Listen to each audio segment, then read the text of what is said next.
Welcome to Tomorrow Unveiled, the deep dive, where we take the fire hose of information that is the modern world, distill it down, and deliver the essential insights right to you. If you are preparing for the future, if you are wondering how technology is fundamentally restructuring society, you're in exactly the right place. We just closed the books on 2025, and looking back, it's strange. That final week of the year, that quiet period between Christmas and New Year's, it didn't really feel like a holiday lull. It felt more like a fundamental pivot point in the AI age. It really did. It was a week that sort of crystallized a huge paradox, one that's causing a lot of anxiety. The paradox of abundance and, well, inequality happening at the exact same time. Exactly. And that paradox is the core finding in, the huge stack of sources our dedicated research team compiled for us. We're talking articles, policy papers, economic analyses, and they all confirm we are absolutely living in a dual-track reality. A dual-track reality. Okay, so what does that mean? Well, on one track, we are seeing an almost unimaginable collapse of scarcity. I mean, we have cheap intelligence, we have cheap energy, and we're seeing these massive measurable productivity gains. So abundance, the kind of future the tech optimists always promised us. It is, but then there's the second track. And that second track is defined entirely by friction. That's what we really have to focus on. Our institutional systems, how we organize labor, how we design education, our regulations, they are lagging so far behind the technology. And that lag is what's causing all the problems. The displacement, the anxiety. The widening inequality. It's all a consequence of that gap. The tech is moving at light speed, and our society is struggling to keep up. Which means the mission for us here on Tomorrow Unveiled is clear. It's not about debating if AI is going to transform the world anymore. That's settled. It's about synthesizing how it's changing society right now and what leaders and really what all of us are doing to shape where all that new wealth goes. Exactly. We're here to pull out the critical insights from this moment so you can future-proof your own understanding. Okay, let's unpack this. We're going to cover 4 major sections today. First, we'll dive into the economics of abundance, how the cost of intelligence and energy just hit these historic world-changing tipping points. Then we'll analyze the friction in the workforce, the painful reality of what some are calling the jobless profit boom and, the hollowing out of the middle class. Third, we'll track the global policy race. This is fascinating. How governments from California all the way to India are just frantically trying to build guardrails for this new world. And finally, we'll look at some real-world case studies, places where future-proofing is actually succeeding, especially in areas like health and global capital. Let's start with the mechanics of that abundance, the collapsing cost of AI. Let's do it. When we first started covering generative AI, what was it, back in 2022, it felt expensive. It was a premium thing. High-end service, yeah. Yeah. Limited by cost, limited by access. That whole scarcity model, though, has just fundamentally dissolved. Dissolved is a good word for it. And the sheer speed of that is the crucial story. The research indicates that the cost of accessing state-of-the-art reasoning models. So we're talking about systems at the level of, say, a GPT 3.5. Exactly. That cost has dropped over 280-fold between 2022 and the end of 2025. Wait, say that again? 280 times cheaper. 280 in roughly 3 years. That isn't a curve, that's a cliff. That's a vertical price collapse. It is. And it means that high-level sophisticated reasoning is no longer a bottleneck for any business, right? It's basically a commodity now, like electricity. It's becoming a utility input. And if you really want to understand this revolution, you have to understand why it collapsed so fast. It wasn't just Moore's law, faster chips. That helped, but that wasn't the main driver. No. The research team attributes this collapse primarily to algorithmic efficiency improvements. Okay, so break that down for us. What does algorithmic efficiency actually mean in practice? It means the software is just getting exponentially smarter at using the hardware it already has. The engineers found these incredible shortcuts. Things like quantization, which lets models run with less precision, but you barely notice a performance loss. So it's like using less fuel to go just as fast. A perfect analogy. And the other big one was the pivot to something called mixture of experts, or MOE, where the model only activates the little bits of its brain that are necessary for your specific question. It doesn't have to fire up the whole thing every single time. So it's more targeted. More efficient. Massively more efficient. And all these innovations mean running a sophisticated AI model today just requires a tiny fraction of the computing power it did in 2022. That's what slashed the operational cost. So it's not just about the raw materials, it's about how intelligently the engineers are using them. And that must have just supercharged the competition, right? It poured gasoline on the fire because the sources highlight that the performance gap between the closed proprietary model. The ones you pay for. Right. And the open weight models, the ones anyone can download and run for free, that gap has just narrowed dramatically. We're talking a marginal difference of only 1.7% now on key reasoning benchmarks. Wow. So if the free open source model is only 1.7% worse than your expensive closed one. You have no choice. You have to slash your prices to compete. And that created this frantic race to the bottom on price. And that's what cemented intelligence as a commodity. Okay, so this cheap intelligence is here. Let's look at the results. Is this just academic, or is it actually translating into real-world productivity? No, it is absolutely real. The productivity boom is moving from, a theoretical idea to something we can measure.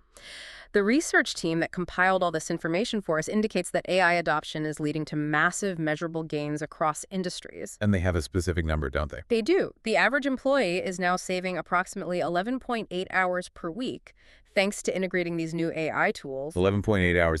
That's nearly a day and a half of the traditional work week. Just Liberated from what you might call cognitive grunt work. And if you do the math, that equates to a 29.4% efficiency gain for the average knowledge worker. a nearly 30% boost. That's where this constant talk about a 4-day work week is coming from. The time is now technically available. It's not needed for, writing first drafts, sorting data, summarizing meetings. The technology has performed a fundamental upgrade on the whole economy. It has. And this data point is absolutely pivotal. It confirms AI isn't just a shiny new feature. It's rewriting the underlying operational physics of modern business. But this is where that dual-track reality just hits you in the face. The productivity is undeniable, but the fight over how that liberated time gets used. Whether it's for human benefit, like a shorter week, or just for corporate profit through higher quotas. That's the source of all the friction we're going to get into in a bit. Absolutely. Okay, let's switch gears to the other huge abundance factor, energy. For decades, the big problem, the Achilles heel of renewable energy, has been intermittency. Solar is great, but what happens when the sun goes down? Well, that entire scarcity mindset around solar is now, fundamentally obsolete, and is all thanks to the collapse in storage costs. The second major abundance factor the research team reported this week is that the cost of utility-scale battery systems, or BSS, hit a historic tipping point at the end of 2025. A tipping point. Yeah. What was that magic number? What was the price point? The levelized cost of storage fell to $65 per megawatt hour, MWH, in major global markets. And this represents a staggering 45% year-over-year decline in battery pack prices alone. 45% in 1 year. The AI cost collapse was driven by software. What's driving this incredible drop in battery hardware costs? It's really two things: manufacturing scale and chemistry optimization. There's this massive oversupply of manufacturing capacity, especially in Asia, which has just crushed unit costs. But the technology itself is a real story. The shift to lithium iron phosphate, LFP chemistries. Okay, for someone listening to Tomorrow Unveiled, why is LFP such a big deal compared to the old standard NMC? LFP is just. It's made of cheaper, more abundant stuff. It relies on iron and phosphate instead of expensive, geopolitically tricky materials like nickel and cobalt. It's also inherently safer, which reduces the complexity and cost of the cooling and safety systems in the battery pack. So you have abundant materials, abundant manufacturing, and safer tech all hitting at once. It's a perfect storm for slashing prices. It is. Okay, so we've got $65 per megawatt hour for storage. That sounds technical, but what does it actually mean when you combine it with the cost of making the electricity in the first place? That's where you connect the dots. The sources confirm that when you pair that cheap storage with already cheap solar generation, which averages about 43 $, the total cost of what we call dispatchable solar is now around $76. And dispatchable solar means power you can use anytime, 24/7, right? Not just when the sun is shining. Exactly. It's solar plus storage. It can be deployed day or night, responding instantly to what the grid needs. So now think about this. If the total cost to build and run a brand new facility that gives you 2047 power is $76 for solar. How does that compare to the alternative, like a natural gas plant? Well, new natural gas peaker plants, the ones that traditionally provided that quick response power, often cost significantly more than 76 MWh when you factor in everything: the construction, the fuel costs, carbon pricing. So stored renewable energy is now flat out cheaper than building new fossil fuel infrastructure. In many cases, yes. The implication is profound. Solar is no longer intermittent in economic terms, is now functionally baseload power. The main economic argument against a fast transition to renewables has just been dismantled by chemistry and manufacturing scale. The economics are settled. The abundance is here. So here's where it gets really interesting, right? How the market reacts to all this cheap intelligence and cheap stored energy.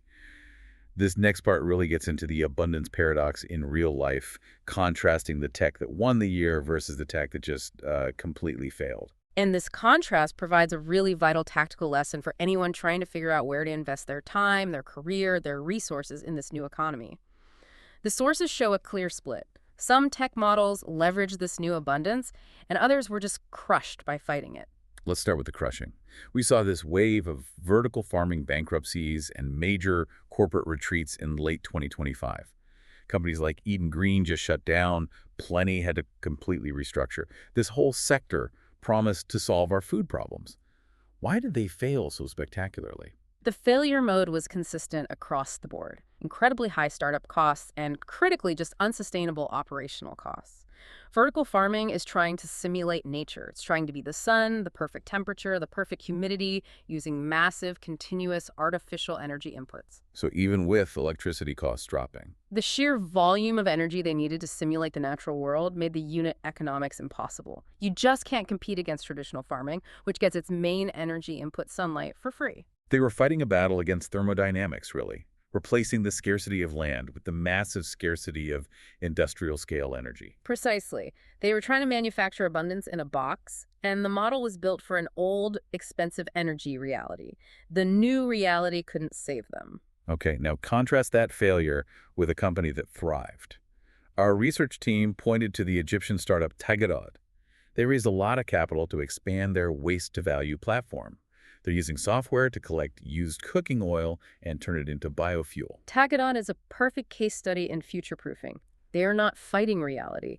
They are optimizing an existing natural abundance, in this case, waste streams. They use cheap intelligence, their AI software, to solve the incredibly complex logistics of collecting waste oil from thousands of restaurants and homes. They turn a liability, the waste, into a high-value asset, the biofuel. So the conclusion from the research team is really profound then. The market rewards tech that optimizes what's already abundant, like batteries storing free solar, or AI optimizing waste streams over tech that tries to simulate nature with huge artificial inputs. That's the crucial takeaway. You want to future-proof your business, your career. Leverage cheap intelligence and cheap stored energy to solve logistical problems or repurpose waste. Don't try to fight the basic laws of physics. Okay, so we've established the reality of this new abundance. But now in Section 2, we have to look at why this era of technological triumph is creating so much anxiety and friction. It starts with this term our research team highlighted, the jobless profit boom. This is the core labor problem defining this year and last. The sources confirm we have robust GDP growth, mostly fueled by investment in the AI build-out itself. In fact, some analyses suggest the AI build-out accounted for over 90% of U.S. GDP growth in the first half of 2025. But the benefits aren't trickling down into jobs in the traditional way. They're decoupling. That 29.4% efficiency gain we just talked about, that time is being converted straight into higher margins for shareholders, not necessarily new jobs for the average person. So companies are making record profits, they're more efficient than ever, but they just don't need to hire more people to support that growth. And that explains the constant drumbeat of layoffs we saw all year, even from companies with fantastic earnings reports. Exactly. The research provides concrete evidence of this structural realignment. You saw major firms like Amazon cutting 14,000 corporate jobs, Microsoft doing significant layoffs throughout 2025, and then more resets in December. And they were explicit. Management said these were realignments toward an AI-first operating model. They weren't recessionary cuts. Layoffs driven by hyper-productivity, not by a lack of demand. That is a fundamentally new dynamic for the modern economy. It is. And if you look at key sectors, you see AI shifting from being a tool for growth to a tool for margin optimization. It's really visible in finance. The big Wall Street banks are calling AI an immediate operational upgrade. It's driving speed and accuracy in engineering and customer service while explicitly enabling permanent headcount reductions. They aren't waiting for some hypothetical future. They're using it right now to manage and reduce their staffing levels. Today. So if companies are freezing hiring or cutting jobs because of automation, who gets hit the hardest? This leads right to the next painful reality, the hollowing out of the middle and how fragile the entry-level career path has become. The data compiled by the research team paints a really startling picture. It's the entry-level workers and AI-exposed jobs who are struggling the most. The data shows they face a staggering 129% higher unemployment rate than their senior counterparts. 129% higher. I Yeah. mean, that's an almost insurmountable barrier to entry for an entire generation of workers. Why this specific group? Why the juniors? It's because AI is automating the very work that used to be the entry point for almost every career, the cognitive grunt work. Think about the junior coder writing boilerplate functions, or the junior paralegal summarizing case law, or the entry-level analyst creating basic charts. AI is now incredibly good at all of that. So if that foundational work is automated, the junior role itself just vanishes. It breaks the apprenticeship model that we've relied on for centuries. The career ladder loses its first few rungs.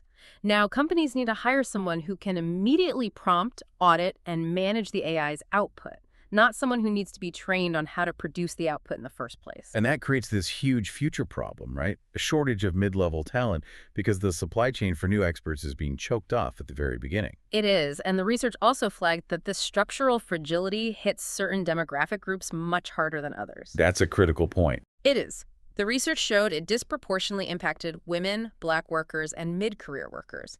They experienced longer spells of unemployment and sharper job declines in 2025.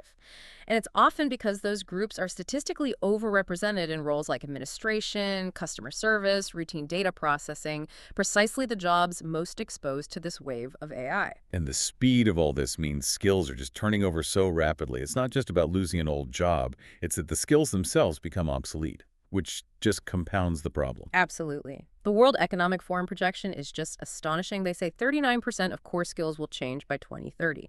That is a profound overhaul of the entire global talent pool. And while they expect 170 million new roles globally, They also project 92 million displacements. And the person who lost their job as a scheduler isn't automatically qualified to be an AI prompt engineer. it's a massive skills mismatch. And it has a predictable and painful impact on wealth inequality. It just accelerates it. The research confirms wealth concentration is getting significantly worse.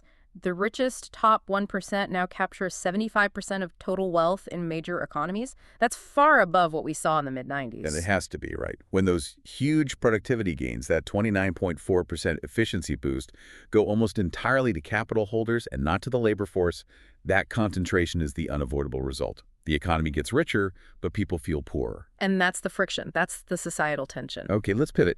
If the old skills are becoming obsolete and the entry-level path is broken, what does the reskilling imperative actually demand? What are the new skills people need? It can't all just be about learning to code better than an AI. No, in fact, it's the opposite. What's fascinating is that the market is screaming for the skills that are the furthest away from easy automation.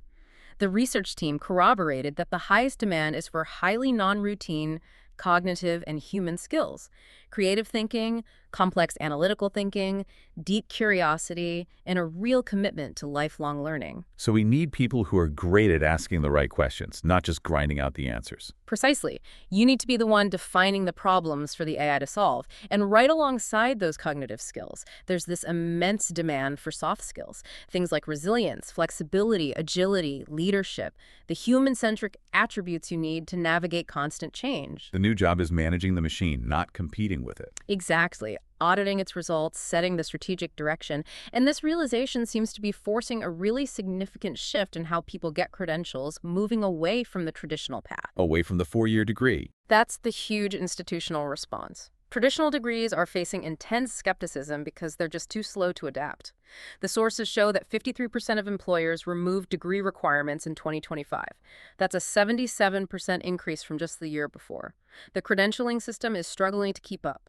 So if the 4-year degree is losing its monopoly, what's replacing it? The rapid, almost viral rise of micro-credentials, we're seeing these short, targeted certifications gaining massive momentum from platforms like OpenAI, Coursera, and ETS. OpenAI's AI Foundations program, for example, isn't just theory. They want to certify 10 million Americans by 2030 using the AI itself as a tutor. It's proof of a practical, targeted skill. And the real power here is the direct connection to an actual job. Absolutely. These platforms are partnering directly with massive employers like Walmart and Google. They're connecting these verified micro-credentials directly to job openings. The employer trusts the certification because it verifies a specific relevant skill. And if it takes you 3 months to get instead of 4 years, well, the economics for the individual are just undeniable. The institutions of learning are being forced to future-proof their own offerings. They have no choice. If you're listening on a podcast service like Apple Podcasts or Spotify, we'd be incredibly grateful if you could take a moment right now to leave us a rating and review for Tomorrow Unveiled. It truly helps us reach new listeners who are also looking to navigate this complex, paradoxical world. Okay, let's unpack this policy response, because while individuals and companies are adapting, governments are running a global race to catch up, trying to regulate that 280-fold speed. The regulatory landscape for 2026 is really defined by two things: fragmentation and what our team called a great divergence in philosophies. Different places, U.S. states, the EU, Asia, are taking radically different approaches. Policy is no longer passive. It's an urgent, active attempt to build guardrails. Let's start with the UK. The sources highlighted a subtle but really profound shift in how they're approaching AI governance. They did. The UK rebranded its AI Safety Institute to the AI Security Institute, AISI. And that's much more than just a name change. By shifting from safety, which kind of implies unintentional harm, to security, which implies a deliberate threat, the UK is reframing AI risks as critical matters of national security. And they're backing that up by treating these big foundational models almost like critical infrastructure. They are. The ASI now has this deepened partnership with Google DeepMind and other developers, which grants the institute access to advanced models before they're deployed.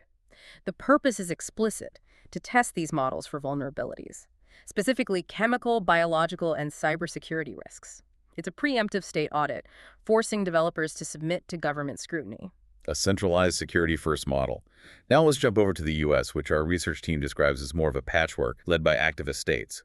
What laws are defining the workforce transition as we start 2026? California is really leading the charge by focusing on increasing worker leverage in an automated economy.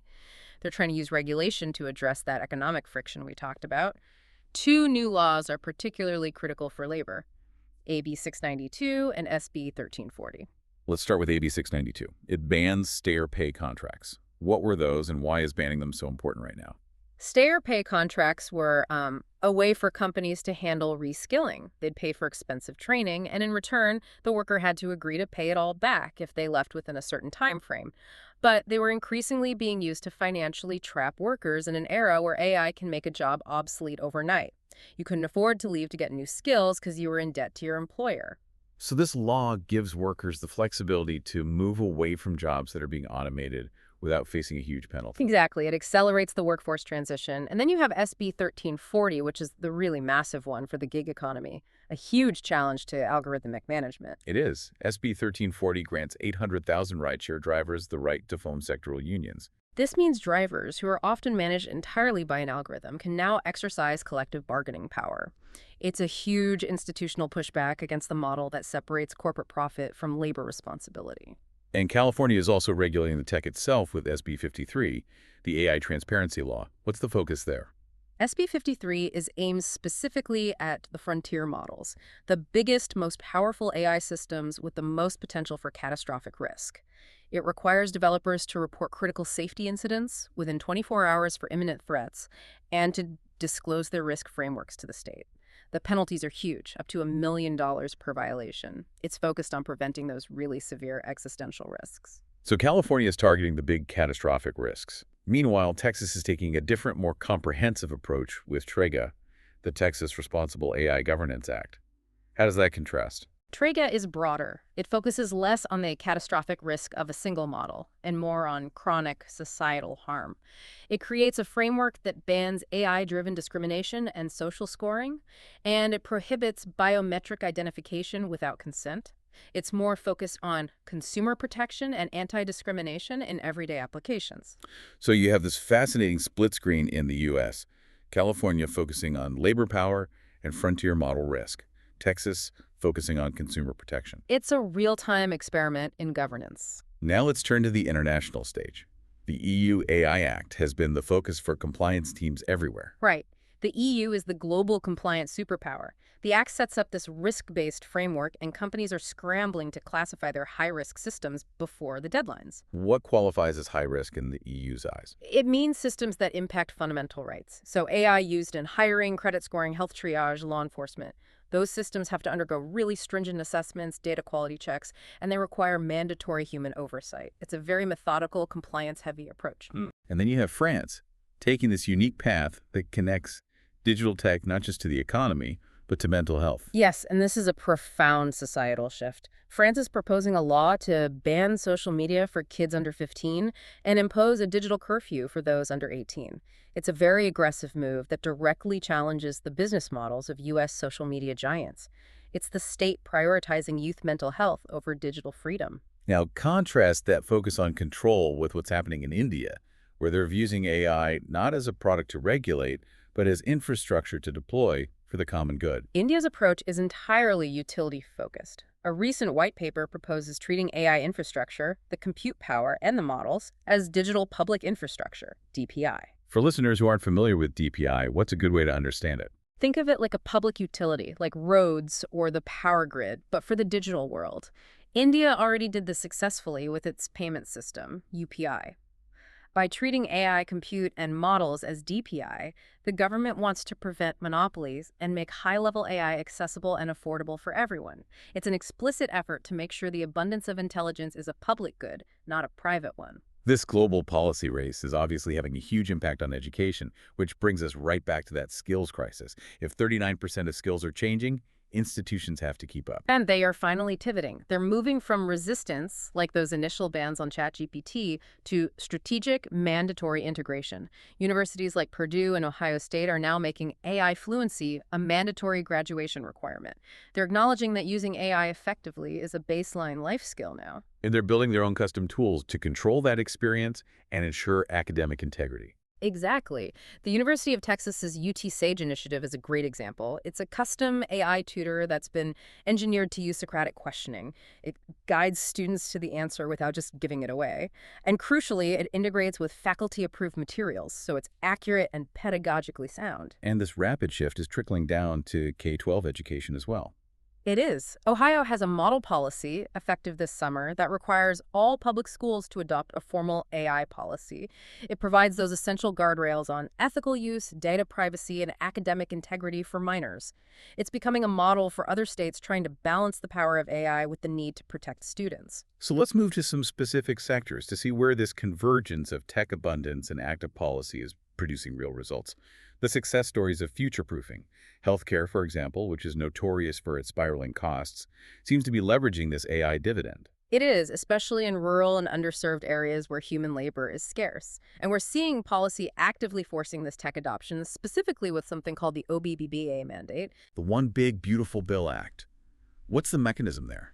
The OBBBA is the government's transformation tool. It ties federal funding, a huge $50 billion rural health transformation fund, to the mandatory integration of AI into healthcare systems. The funding is conditional. To get it, systems have to deploy AI for chronic disease management and for automating all that administrative work that drains their budgets. So it's a lever to force AI adoption where it can have the most impact in low-density areas where doctors and administrators are expensive and hard to find. Exactly. AI isn't just making things cheaper, it's extending the geographic reach of medical care. And this deflationary pressure is also hitting drug discovery, which is traditionally this incredibly expensive multi-decade process. The sources confirm this. AI-driven biotech firms like In Silico Medicine are using their platforms to just drastically cut the time and cost of bringing new drugs to market. They use AI to simulate molecular interactions, accelerating the preclinical phases. They can identify viable drug compounds in months instead of years, and that puts this long-term deflationary pressure on pharma pricing. That's a profound shift. Now, let's look at how the flow of capital is transforming the global south, particularly in Africa. The story is moving away from the Silicon Valley fintech unicorn model. The pivot is massive. It's going from consumer apps funded by high-risk venture capital to asset-backed infrastructure funded by development finance institutions, or DFIs. The sources highlighted the case of Sun King's $156 million securitization deal for off-grid solar in sub-Saharan Africa. That's a huge amount of mainstream money for what used to be a niche product. How does that securitization model actually work? It's a brilliant financial innovation. Securitization means you take thousands of small individual assets, in this case, the future payment plans of 1.4 million customers buying small solar power systems, and you repackage them into a single, large, tradable financial asset. Think of it like bundling thousands of individual mortgages into a single bond that's big enough and reliable enough to get an investment-grade rating. So you're turning all these tiny dispersed payment streams into an asset that attracts big mainstream finance, not just aid or high-risk VC. Precisely. It shifts energy access from the world of venture capital, which demands crazy high returns, to mainstream financial markets that want stable, long-term, asset-backed returns. DFIs are replacing VCs as the primary funders because their mandate is stability and impact, which is perfect for these kinds of projects. If you're finding this insightful, please take a moment to like this video, subscribe to Tomorrow Unveiled, and consider hitting that new hype button to help us reach more viewers. And of course, be sure to turn on notifications so you never miss an update on the future. We started this look at Tomorrow Unveiled talking about the friction of work and how vulnerable junior workers are. We have to return to that structural fragility the research team found, that 129% higher unemployment rate for juniors. Are there specific interventions being used to address that inequity? There are. The federal response is focusing on early-stage, targeted workforce development for marginalized youth. The Department of Labor's $98 million Youth Build Grants program is a prime example. These grants fund pre-apprenticeship programs, and they now require those programs to explicitly incorporate AI literacy into their curriculum. And they've added a new performance metric to make sure these programs are actually delivering results. Okay, they did, and it's a strict one. Participants must enter a registered apprenticeship or gain full-time employment within a year. It's a crucial step towards equitable reskilling because it forces a tight, accountable connection between the skills being taught and the jobs that are actually available. It's a recognition that just offering training isn't enough. You have to build the bridge to the actual job market. They have to build the bridge. So, to synthesize all this material the research team compiled, I think we can draw 3 main actionable conclusions about the world of 2026. Okay, what's number 1? 1. The velocity of technological change is the main enemy, and our institutions are the bottleneck. Our ability to retrain people, update curricula, permit new infrastructure, all of it has to accelerate dramatically to match the speed of the tech. The human side is the point of friction. 2. The new economic winners are the ones who are leveraging this new abundance intelligently. Yes. The winners are capitalizing on cheap intelligence and cheap stored energy. They're optimizing existing systems or natural abundance. The losers are the ones who tried to fight thermodynamic or economic reality with massive artificial inputs like we saw with vertical farming. And 3. Policy is reasserting itself on a global scale to manage this societal shockwave. Absolutely. Governance is shifting from passive oversight to active management. Whether it's the UK prioritizing national security, California maximizing labor leverage, or India treating AI as a public utility, the state is stepping back in to shape the distribution of all this abundance. So what does this all mean for you, the listener? Let's go back to that key data point from the beginning. The average employee is saving 11.8 hours per week because of AI. That time has been liberated. Now, here is the critical question for you to mull over as you navigate the future. Will the time liberated by AI lead to a renaissance of leisure and human flourishing, a shorter work week? Or will that time be converted by capital into simply higher quotas, structural displacement, and broader unemployment? The policy battles of 2026, the laws in California, the mandates in healthcare, the focus on micro-credentials are the direct fight for control over those 11.8 hours. And your awareness of this dynamic, this paradox of abundance and anxiety, is your first line of defense in future-proofing yourself. We love hearing your thoughts. Whether you're on YouTube or your favorite podcast app, leave a comment and let us know what you think about how tech is changing society. Does the promise of abundance outweigh the anxiety of displacement in your life? Thank you for joining us for this look at what it means to be future-proofed. We'll see you next time on Tomorrow Unveiled.